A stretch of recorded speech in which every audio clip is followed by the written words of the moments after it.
Hello everyone, नमस्कार। मैं वंदना स्वागत करती हूँ आप सभी का मेरे यूट्यूब चैनल वंदना क्रिएटर पर।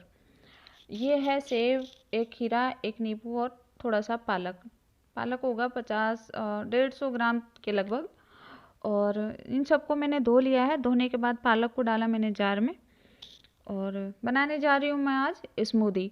तो इन 4 चीज़ों की ज़रूरत है। आप चाहें तो और चीज़ें ऐड कर सकते हैं इसमें, पर मैं इन 4 चीज़ों से ही बनाऊंगी। ये खीरा है। खीरा चाहे तो आप जो सॉफ्ट वाला आता है बिना छिले डाल सकते हैं, पर मेरे खीरे का इसका थोड़ा सा क्या ऊपर का छिलका थोड़ा टाइट है, मतलब सख्त हो गया है, तो मैं इसको छील कर डाल रही हूँ और टुकड़े करके पिसने में ईजी हो जाएगा थोड़ा सा। और ये है सेब।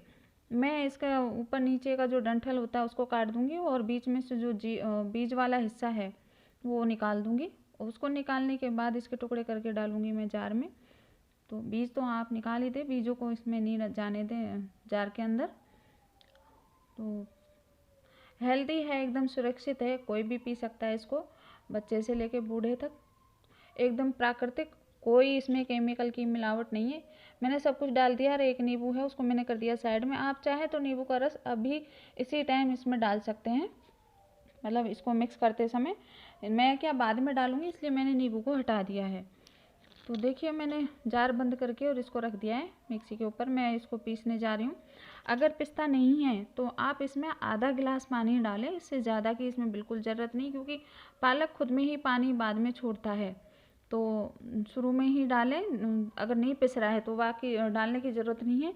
ये देखिए कुछ ऐसे और उछटने लगा तो मुझे पीछे हटना पड़ा और फिर मैंने लगा दिया इसका ऊपर का वो ब्लैक वाला ढक्कन, ताकि बाहर नहीं निकले।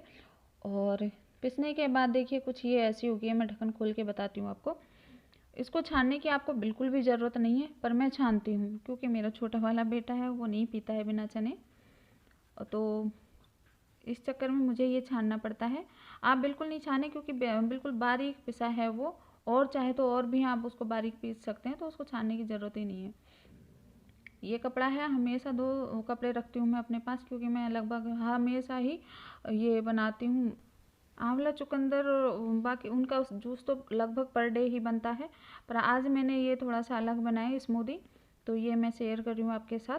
तो कपड़े मैं ऐसे 2 रखती हूँ छानने के लिए। पनीर वगैरह के लिए अलग होता है, तो मैं इसी कपड़े में से छानती हूँ। आसान है। ऊपर से आप चारों तरफ से पकड़े बराबर में, और पकड़ते हुए नीचे की साइड तरफ घुमाते लाएं इसको, मतलब ऊपर से नीचे की तरफ घुमाते लाएंगे तो सारा जूस निकल, जैसे ऐसे सारा जूस निकल जाएगा। आपको बिल्कुल हाथ गंदे करने या फिर इसको बिल्कुल ऐसे मैसी सा करने की ज़रूरत नहीं है। आप घुमाते घुमाते लाएंगे तो इस तरीके से पूरा नीचे छन जाता है। आपके पास छलनी है तो छलनी में से छानिए। बाकी मुझे छलनी थोड़ा ठीक नहीं लगती, क्योंकि या तो उसमें से पूरा ही निकल जाता है मोटे उसमें से, और जो बारीक है उसमें से निकलता ही नहीं है। तो मैं इस कपड़े का ही यूज़ करती हूँ, इसमें से सब निकल जाता है, मतलब जो पतला पतला बिल्कुल होता है, जो इसका गूदा मोटा होता है वही रहता है, बाकी निकल तो सारा ही जाता है। देखिए ये दोनों गिलास भर गए, तो एकदम सुरक्षित है, कोई केमिकल नहीं है, कोई हार्मफुल नहीं है। बच्चों को पिलाएं, खुद भी पियो और अपने बड़े बूढ़ों को भी पिलाएं, घर में बुजुर्ग हैं तो एकदम प्राकृतिक, जिसको बोलते हैं कि शुद्ध शाकाहारी, इससे अच्छा कुछ भी नहीं, ऐसे आप बोल सकते हैं इसको। आयरन से भरपूर है। और ये है नींबू, जो विटामिन सी का स्रोत है, आप सभी जानते हैं। मैं आधे नींबू का रस डालूंगी 1 गिलास में और आधे नींबू का रस डालूंगी दूसरे गिलास में।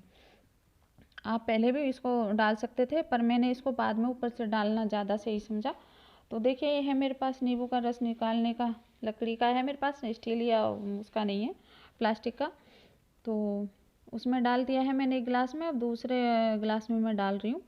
और आप पी कर देखा, इसका स्वाद इतना अमेजिंग है। मैं कह रही हूँ तो शायद आपको विश्वास नहीं होगा, लेकिन जब आप खुद पी कर देखेंगे तो आप यकीन नहीं करेंगे, मेरे कहने से भी कहीं ज़्यादा बेटर इसका स्वाद मिलेगा आपको जब आप इसको पियेंगे।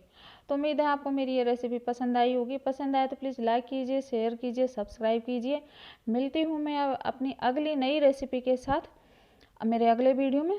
तब तक के लिए आप सभी का दिल से धन्यवाद और आप सभी को नमस्कार।